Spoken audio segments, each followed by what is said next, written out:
Oh boy, do we have an adventure for you today. So behind me is our giant abandoned house. We were in the process of trying to actually buy that church that was over there. We wanted to turn it into an event center. It's this old church. It's empty. It's sad. We were going to make it super cool. However, the deal hasn't worked out, but we ended up buying this property to potentially use as a parking lot for that church if we were going to turn it into an event center.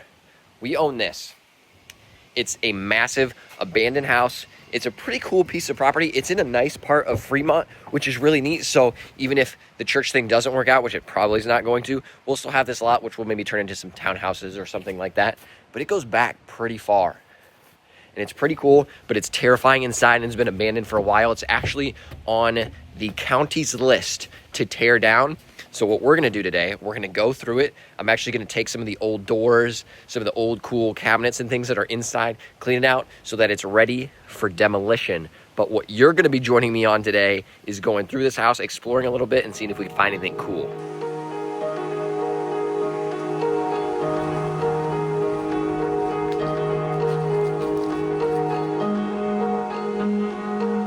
One of the scary parts is that roof has collapsed on the back portion of the third floor and the windows are open and cracked in a bunch of places, so it's very scary and a little sketchy inside, so we got to be careful. Like, who knows what or who has gotten in to that massive crevice?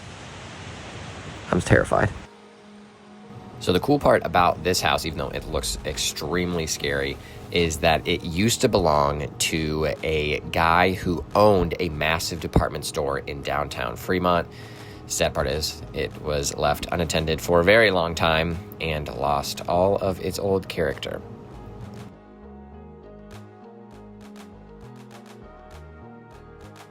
So we start by going into the basement. Yes, found some interesting Russian language on some random boards, but this was at one point just a massive building that had a ton of random apartments in it. I called the electric company just to try to get some information, and they said the last time that there was even electric turned on and a bill paid was about 15 years ago, and that was for just one of the apartments. But they said at one point there were at least 12 different apartments in this entire building. You can see an old type of boiler slash furnace. The basement was pretty cool, and sadly, the structure looks pretty decent. The basement walls are good to go, except for that Barbie head, terrifying. The basement walls are good and still foundationally sound for the most part. It's just so sad that everything else has been so deteriorated. Up from the basement, we've seen the first floor. Let's go to the second floor. And there are 3 floors on and in this property. Second floor, still the same situation. And at one point in time, I spoke to someone from the city. There was a guy who was trying to refurbish, fix up this house. That's why some areas have some construction pieces and certain things redone, and other parts of the house are just totally in shambles. We did go through with the objectives, to take out some of the materials in here that are good that we can still use, like old doors and things like that.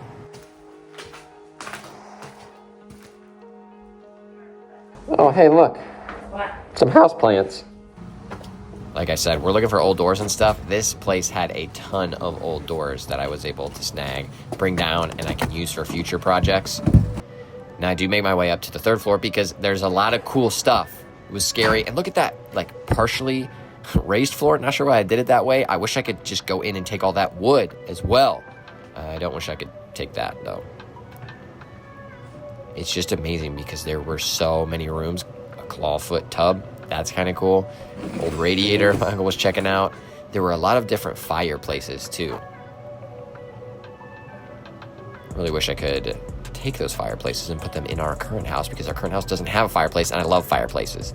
But yes, this side is where the damage gets really crazy. You can see the roof is just open. Water damage has been destroying everything. Yes, there's a dead possum as well.